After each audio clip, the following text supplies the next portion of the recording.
There are times in our lives when the deepest hurt doesn't come from our enemies or from strangers we pass on the street, but from the very people we have loved the most, the ones who are supposed to be our closest allies. This brings us to a very painful and confusing question. A question that can tear families apart and leave deep scars on the human heart. Why does a son sometimes humiliate his own mother? This question is not just a doorway into family drama. It opens up a window into some of the darkest and most hidden truths about how our minds work, about the secret corners of the human spirit. In this exploration, we will go deep into the world of the mind, into the ideas of wise thinkers who have studied the hidden parts of ourselves, to try and understand why these painful things happen between a son and a mother. You will see how. Fights we don't even know we're having inside ourselves, how the way we're raised to think and feel by the world around us, and how the secret, shadowy parts of our personalities that we try to hide can lead to this kind of hurtful behavior. By the end, you won't just have a better idea of the secret workings of the mind, but you will also see more clearly just how complicated and tangled the connections between people can be, especially the connection between a mother and her son. Let's start with a truth that a wise man named Carl Jung saw a long time ago. He said that the things we fight against in other people are often the things we can't stand to see in ourselves. When a grown son makes a habit of humiliating his mother, we are not just talking about a moment of being annoyed or a temporary bad mood. We are talking about a pattern, a repeated way of tearing her down that comes from a very deep place inside him, a place in his mind that he doesn't even know is there. This kind of cruelty doesn't come from not caring. It comes from caring too much, from a powerful mix of feelings that has gotten all tangled up and never found a good and healthy way to be expressed. Jung taught us that the idea of mother in a son's mind is not just about the real person, his mother. It's a powerful symbol, what he called an archetype. She stands for the very beginning of life, the source of everything. She represents safety and comfort, but she also represents being dependent on someone else. So, when a son attacks his mother, with his words or his actions, he is not just fighting with one person. He is fighting with all of his earliest feelings and experiences. He is fighting the memory of when he was a helpless baby, when he was completely needy, when he was small and vulnerable. Making his mother feel small becomes the only way he knows how to talk about all of these tangled up feelings that he has never been able to sort out. Imagine a little boy who never learned how to put a name to all the big and complicated feelings he had for his mother. That little boy grows up to be a man who can only show those feelings by trying to destroy the very person who caused them. The love he felt, which was so big it was overwhelming, turns into anger. The thankfulness he felt, which was so heavy it felt like a debt he could never repay, turns into hate. The deep wish to be close to her turns into a brutal need to push her away. This sad pattern often becomes very clear at times when the mother shows her own weakness. When she gets older, when she gets sick, when she needs help from her son, the roles from long ago are suddenly turned upside down. The son, who was once the one who needed everything, is now in the position of power. But instead of showing kindness and understanding in this new role, he reacts with a secret kind of revenge. A payback for all those years when he was the one who was dependent on her. Carl Jung noticed that we often attack the things that are most like us, or the things that remind us of our own weaknesses. The mother who gave her whole life to her son becomes a living mirror of his own neediness. Her love reminds him that he was once completely dependent on her for his very survival. Her pride in him makes him face the fact that a big part of who he is was built on her love and sacrifice. Here we find one of the deepest truths about the mind. The humiliation of the mother is often a desperate try to get rid of a feeling of emotional debt. The son tries to create distance through being cruel, a distance that he feels he can't get in any other way. He thinks that the only way he can be a truly independent man is if he makes the source of his first dependence seem worthless. But this plan never works. Every time he attacks his mother, he is also attacking a part of himself.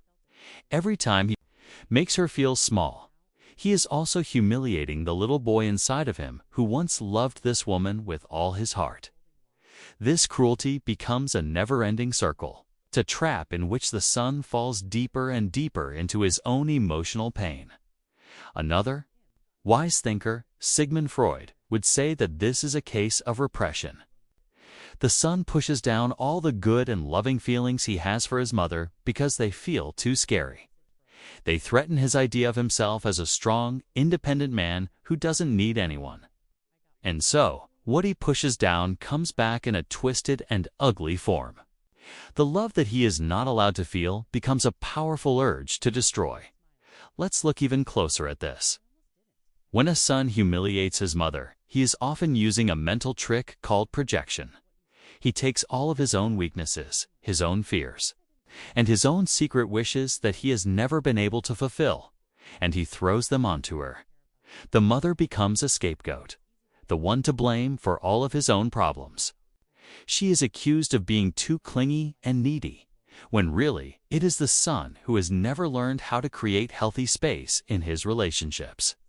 She is called manipulative and controlling, when really it is the son who can't be honest about his own emotional needs.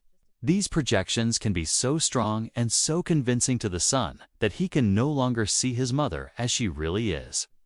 He only sees the twisted and ugly picture that is a reflection of his own inner fights. The real, living, complex woman that is his mother disappears behind the dark shadow of his own inner battles. Jung also taught us that this shadow part of ourselves contains everything we don't like and try to hide about ourselves. When a son makes a habit of humiliating his mother, he is often fighting against things in her that he also has inside himself but can't accept. He attacks her for being emotional because he is scared of his own feelings. He makes fun of her for being caring because he can't admit his own deep need for connection with other people. The real tragedy here is that all of this fighting actually keeps him connected to her in a way that should have changed a long time ago. The son who humiliates his mother is, in a strange way, still very much emotionally tangled up with her. He fights so hard against her because he has never really separated from her in a healthy emotional way. His aggression becomes a twisted, an unhealthy form of connection. Here we can see another part of this sad dynamic. It is the fear of becoming a whole and separate person, what Jung called individuation. Jung described this as the journey each person must take to become their true self. This journey requires a separation from one's parents, but a separation that is done with respect and honor for both sides. The son who humiliates his mother has never been able to complete this important separation. He is stuck in a stage of rebellion that really belongs to the teenage years.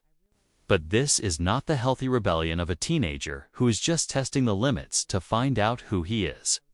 It is the bitter and angry rebellion of a grown man who never learned how to become his own person in a mature and healthy way. The humiliation of his mother becomes a repeated ritual, a way for him to try and prove over and over again that he is free, when in reality, he is a prisoner of his own unconscious mind. In this sad play, the mother becomes a tragic character. She has often spent her entire life raising and caring for her son, only to have all of her love and devotion thrown back in her face with contempt. And yet, she too is not completely free from her own unconscious part in this damaging pattern. Sometimes she has a very hard time letting her son go. Sometimes she clings to the role of being the mother because her whole identity, her whole sense of who she is, has been built around that role. Jung saw that in every destructive relationship. Both people are unconsciously helping to keep the damaging dynamic going. The mother who allows herself to be humiliated over and over again may be sending out secret signals that tell her son that it's okay to treat her this way. She accepts the role of the victim because she secretly believes that it is the only way to keep any kind of connection with her son, even a painful one. But this acceptance is also a sign of her own unresolved problems deep inside. A mother who lets herself be systematically humiliated may have never learned to see her own value as a person, separate from her role as a mother. She gives up her dignity because she has been taught to believe that love means sacrifice. Even if it means sacrificing herself, she confuses giving up on herself with being a loving and devoted mother. But the truth is, this kind of sacrifice does not help her son. In fact, it does the opposite. It makes his contempt for her grow even deeper because it shows him that he has power over her. A person who does not respect themselves will find it very hard to get respect from other people. The mother who does not set any boundaries for how she is treated is, in a way, teaching her son to abuse that lack of boundaries. Here, the incredible complexity of the human mind is revealed in all of its tragic beauty. Both the son and the mother are trapped in unconscious patterns that they cannot see. The son is fighting against a version of his mother that doesn't really exist outside of his own mind. The mother is loving a son who sees her love as a weakness and punishes her for it. This damaging dynamic is often passed down from one generation to the next. A son who humiliates his mother may have grown up watching his own father treat her in the same way. He is unconsciously copying the patterns that he learned as a child. The humiliation of women becomes a learned behavior, something that is seen as normal and acceptable. At the same time, a mother who allows herself to be humiliated may have had a childhood where she was never taught to have self-respect. She passes on to her son the very thing that she herself never learned: the important art of respecting and protecting oneself. And so, a cycle of emotional destruction continues, a cycle that can only be broken when someone becomes aware of these hidden patterns and has the courage to change them. This takes courage from both the son and the mother. The courage to face the dark, hidden parts of themselves and to bring them into the light. Another very important factor in this destructive dynamic is what we can call a narcissistic wound. When the son grows up and has to face his own failures and shortcomings in the real world, the mother becomes a threatening witness to all of his weaknesses. She has seen him at his most vulnerable moments. She knows his fears. She has seen his tears. She remembers all of his childhood dependencies. For a man who is trying to keep up an image of being strong and unbreakable, this kind of witness becomes a threat that he cannot bear. The mother is no longer seen as a loving and protective figure, but as a danger to his fragile sense of self. Her very existence reminds him that he was once small, helpless, and completely needy. Jung would describe this as a fight between the persona and the shadow. The persona is the mask that we wear to show the world, while the shadow contains all the parts of ourselves that we reject and try to hide. The mother becomes a living symbol of the son's shadow. Because she holds the memory of his vulnerable, dependent side, this narcissistic dynamic is made even stronger by the culture we live in. In our society, men are often expected to be independent, strong, and not very emotional. A man who openly talks about his love for his mother, or who shows appreciation for her care, is often seen as being weak or unmanly. These expectations from society force many men to deny their natural and healthy emotional bonds. The humiliation of the mother then becomes a twisted and unhealthy way for the son to prove that he is a man. He believes that the only way he can show his masculinity is by devaluing the feminine quality of care. He confuses being cruel with being strong, and not caring with being independent. This confusion becomes especially clear in moments when the mother needs emotional support from her son.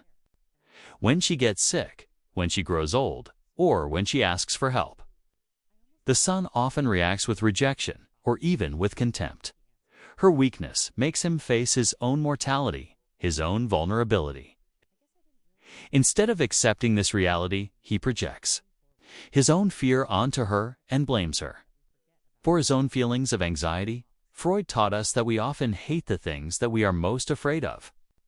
The son who humiliates his aging mother may actually be fighting his own fear of getting old, of becoming dependent on others, and of dying.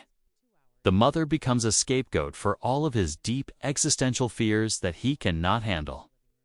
This projection is particularly cruel because it punishes the mother for something that she is not responsible for. She is blamed for her own vulnerability, for her own natural human needs. The son who never learned how to deal with his own weaknesses turns his mother into a symbol of everything he rejects about being human. Jung saw that integrating the shadow, which means accepting and understanding the dark parts of ourselves, is a very important part of growing up psychologically. The son who humiliates his mother has never been able to do this. Instead, he has projected his own shadow onto her and is fighting it in a place where he thinks it is safe to do so. But this strategy never leads to real freedom. It only makes the split inside of him deeper. The real tragedy is that this humiliation often gets worse at the very time when the mother most needs love and support. The son who attacks his mother in her time of vulnerability is robbing himself of the chance to develop real maturity and compassion. He remains stuck in a teenage stage of emotional development, where weakness can only be handled with aggression. Here, we also see another way that cultural conditioning plays a part. In our society, men are often not encouraged to show that they care or to take on emotional responsibility. When the aging mother needs support, many sons feel completely overwhelmed and react with rejection. They have never learned how to offer loving support because that role has traditionally been given to women. The humiliation then becomes a defense mechanism, a way to protect himself from this feeling of being overwhelmed. Instead of learning how to care for her, the son blames his mother for needing care in the first place. He punishes her for her neediness instead of looking inside himself and developing his own ability to be nurturing. This dynamic is made even worse by the way many of us live today. Many sons live far away from their mothers, with their own jobs and families to take care of. The physical distance often becomes an emotional distance, and the mother becomes a faraway figure onto whom the son can easily project all of his frustrations and unconscious fights. Technology, which is supposed to help us stay connected, often becomes a tool for humiliation. Text messages are left unanswered, phone calls are ignored, and visits are put off or avoided altogether. This kind of passive aggression is often even more cruel than an open fight, because it leaves the mother in a state of constant uncertainty and silent suffering. Jung taught us that behind every strong emotional reaction, there is an unconscious complex at work. The son who reacts so violently toward his mother may be struggling with what is called a mother complex, a set of unconscious beliefs and feelings about his mother that has shaped his entire personality.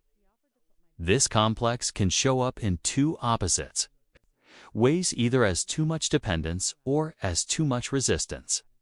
Some sons are so deeply tangled up with their mothers that they have never been able to fully develop their own separate identities. They still live in a kind of symbiotic relationship with her, a relationship that threatens their ability to be their own person.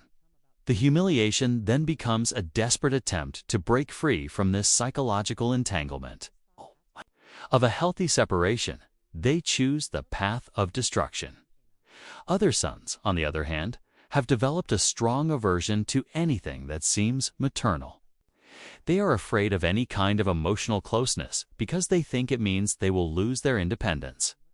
The mother becomes a threat to their hard-won freedom, and they react with preemptive aggression, pushing her away before she can get too close. Both of these extremes show that the relationship with the mother never found a healthy balance. The son never learned how to be both connected to his mother and an independent person at the same time. He swings back and forth between being completely enmeshed with her and completely rejecting her, never finding the middle path of mature and healthy love. The mother in this dynamic is often a tragic figure, caught between her own emotional neediness and her desire to have a connection with her son. She may have built her entire identity, her whole sense of self, around the role of being a mother. And she can't let go of that role without feeling like she is losing her entire reason for living. At the same time, she often unconsciously helps to keep the destructive pattern going. Her inability to set boundaries, her willingness to put up with humiliation, sends the son the message that his cruel behavior is acceptable. She becomes a codependent partner in a system that is harming both of them. Jung believed that true healing is only possible when we become aware of our unconscious patterns and learn to integrate our shadow. For the son, this means facing his own weaknesses and fears instead of projecting them onto his mother. He must learn that true strength is not found in humiliating other people, but in the ability to deal with his own vulnerabilities. For the mother, healing means developing her own identity beyond her role as a mother. It means learning to respect and protect herself. She must understand that true love sometimes means setting clear boundaries and refusing to tolerate destructive behavior. The bitter truth is that healing is often only possible when both the son and the mother are willing to face the painful truths about themselves. The son must accept that his cruelty is a sign of his own inner weakness. The mother must see that her tendency to sacrifice herself may be getting in the way of true love. This realization is painful, but it is the first and most important step toward freedom. If both of them are willing to look at their unconscious patterns, a new kind of relationship can begin to grow. A relationship based on mutual respect and real independence, instead of on entanglement and projection. Carl Jung taught us that the greatest treasures are often hidden in the darkest corners of our minds. The destructive dynamic between a mother and her son also holds the potential for deep healing and transformation. If the son learns to accept and understand his shadow, he can become a man who is both strong and compassionate. If the mother learns to honor herself, she can become a woman who loves without losing herself. The humiliation that now seems like a giant, insurmountable canyon between them can become the starting point for a conscious and mature kind of love. But this takes courage, it takes honesty, and it takes the willingness to explore one's deepest fears and desires. In the end, the question is not just why a son humiliates his mother, but how both of them can find their way out of the shadow that has engulfed their relationship.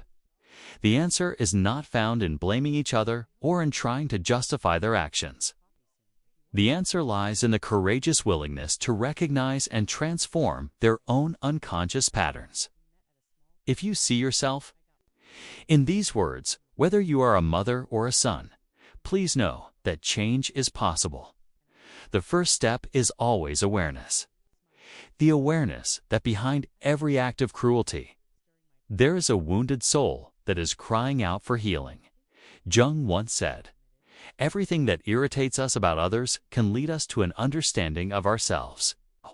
The irritating and painful parts of our most important relationships are often the doorways to our deepest personal growth.